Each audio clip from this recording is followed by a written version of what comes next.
Hey, so what's up, guys? It's your boy Roy, back at it with the back of this, and this is your Preaching the Birds podcast, where we like to bring you the latest and breaking Eagles news as it comes to you, right? So, in the last video, I realized with the Kelly Ringo situation that we have some news that we really need to talk about. This is one of the most intriguing, one of the most important battles that the Eagles have in training camp this season. The cornerback position. Quietly, we have built ourselves a young stable of undrafted, highly talented players that may take over as the heir to the throne for one of the cornerback positions. And we're going to talk about that today, right? So, let's just get into it, all right? And then you can like and subscribe if you like that stuff, all right? Woo!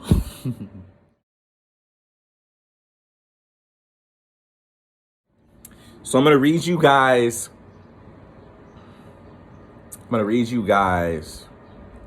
an article from Philly Sports Network by Liam Jenkins. So Eagles have quietly built one of the most exciting cornerback groups in the NFL is the title of the page. I may put the title in for you. Bear with me, right?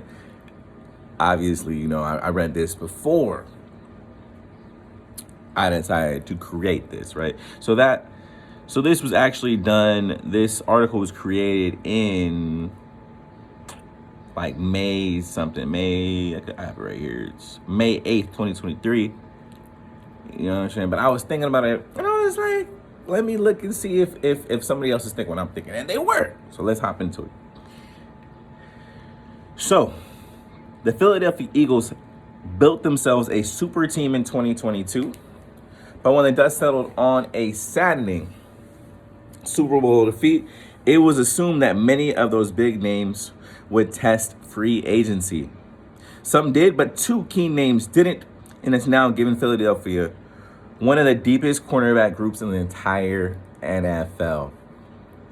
The starting trio for 23 and beyond, to the surprise of just about everyone, the Eagles were somehow able to not only retain James Bradberry, but Darius Slay too. The logical thesis by a lot of fans was that Eagles would keep one of their dominant corners and use one of their first 2-round picks to draft an heir to the throne. That didn't happen. But that doesn't mean the position isn't set up for long-term success, because it is. To start with, the contracts of both Slay and Bradberry expire in 2026. With team options in 2024, Avonte Maddox is contracted until 2025.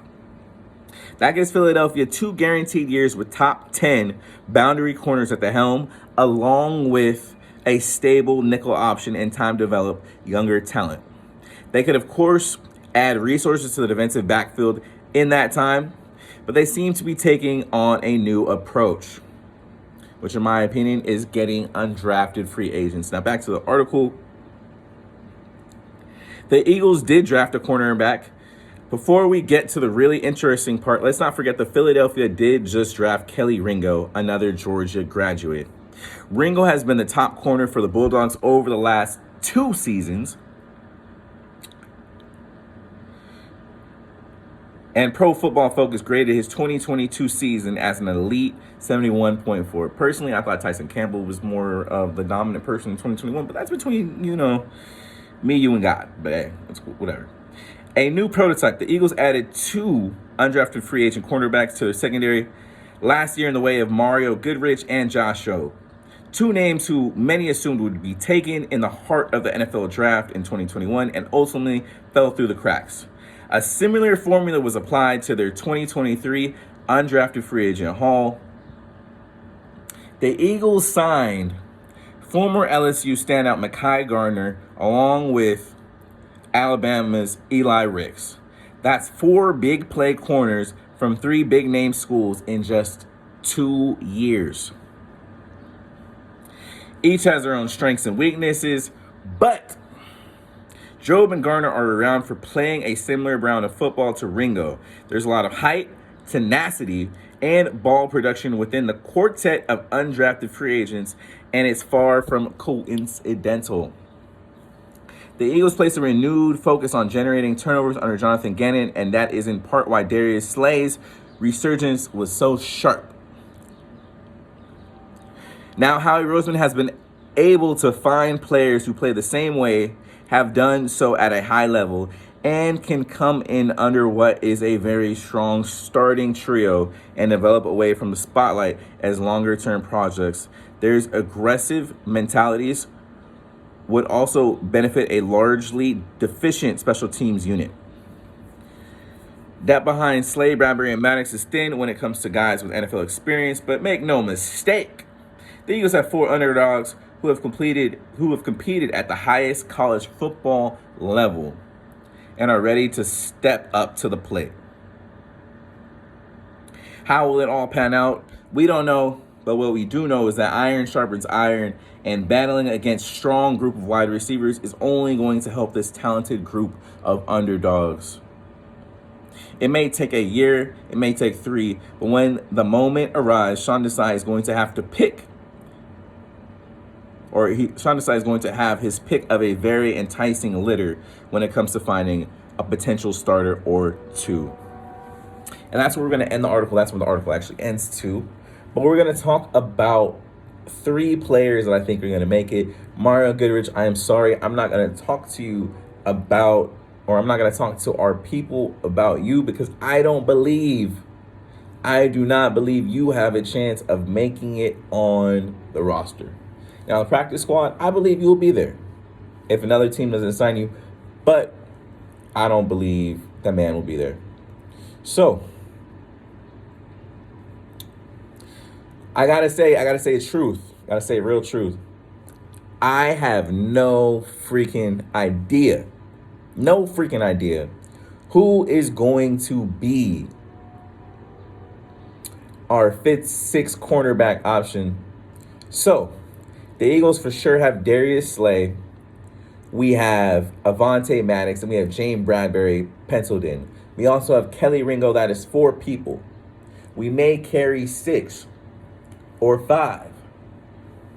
My guess is 6, just because we have so much talent there and so little talent at linebacker. I think we're going to use Nolan Smith as a kind of hybrid outside linebacker, hybrid regular linebacker that plays in phase, not on the line of scrimmage, or off-ball linebacker, as we would like to call it, right? So, with that being said, Kelly Ringo is going to make the team, right? So, two spots are available. Personally, I think it's hard, man. It's hard.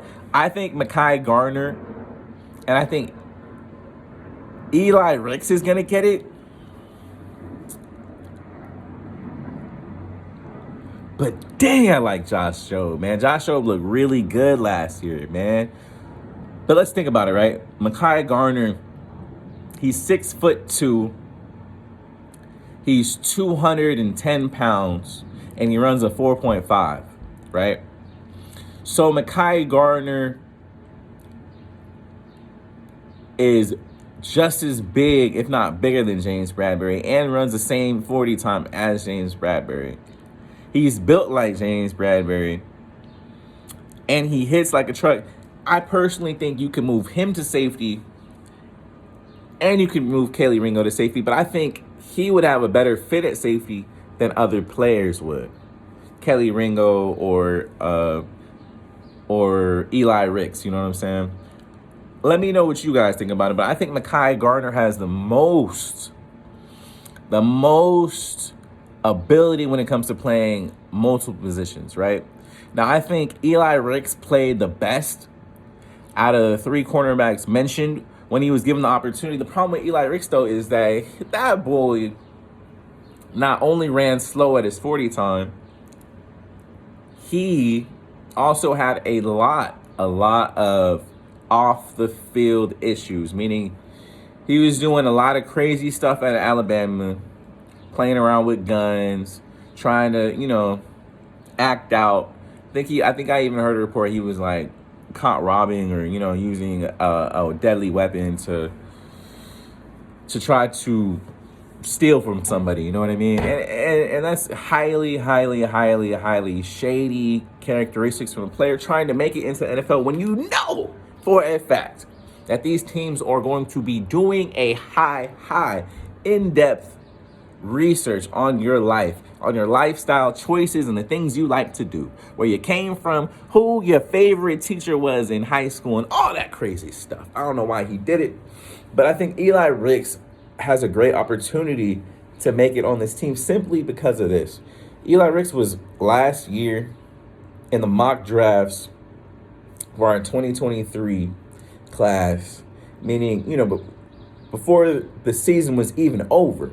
He was rated as a number 1 type player, meaning he was rated as a first-round pick that got undrafted because of his lack of a 40 time and lack of good character measured by football teams, right?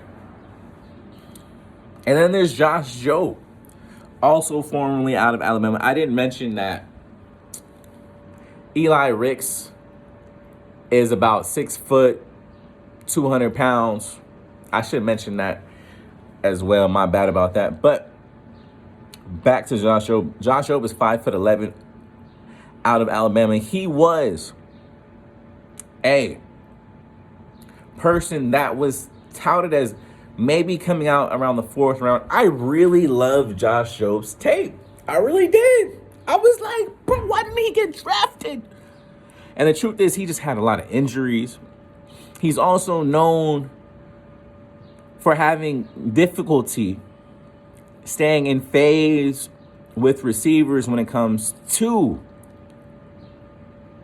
those short area quickness routes where you have to make sudden movements, and it shows your ability to move in small spaces, in tight spaces. As a cornerback, you may be getting double moves, you may be getting those out and ups. It's about how fast you can stop and start. And all 3 of the cornerbacks that I mentioned have difficulty stopping and starting, right? But I mean, they're all super talented, man. Super talented. And I think either one of the 3 players not named Mario Goodrich has an opportunity to eventually take over a starting role with the way that the Eagles like to draft in the trenches. And what I mean by that is we've spent a 1st and a 2nd round pick on defensive and offensive linemen the last 2-3 years consistently. We haven't spent a 1st round pick on a cornerback since, I believe, Sheldon Brown. Those old school OG days. It's been a long time, and I don't think we will. So I think we have a great opportunity for us to use undrafted talent to, build up our team. I think that there's a lot of undrafted talent that comes out and a lot of late round talent that comes out that can really make it in the NFL if they are developed. I mean, if you run a 4.5, you can keep up with a lot of people in the NFL. You know what I mean? You can keep up with the Jeffersons and stuff like that. With the extra size, help over the top with of a Sidney Brown, a Chauncey Gardner type player. I think we could do some work. But yeah, let me know what you guys think. Let me know what you guys think. Personally, I think Mekhi Garner and Eli Ricks have the best chance to make it. But let me know if you think Josh Jobe has a better chance, because that boy was hitting. Whoo! He was hitting this last game, boy. In the Giants game, I know y'all remember that. He was sticking people. I loved it. I love seeing it. I personally wouldn't mind if Josh Jobe was on the team, but I know that we have a lot of talent in that cornerback room now. Just in case, Darius Slay or Chase Bradbury get hurt, we got the people. We got the people to carry on the tradition of Eagles greatness here. You know what I mean? We got the people. And realistically, I want you guys to realize that last year the Chiefs used Jalen Watson, a 7th round pick out of somewhere I don't even know, to go to the Super Bowl, and he defended. I mean, he was getting torched by A.J. Brown and Devontae Smith, but he was there, challenging plays, and they used that man to help them get to the Super Bowl. And what I would like to say is, why not us? Why not us? Why not us? All right, that's all I got for you guys. Let's get it. It's revenge season. Fly Eagles fly. Deuces.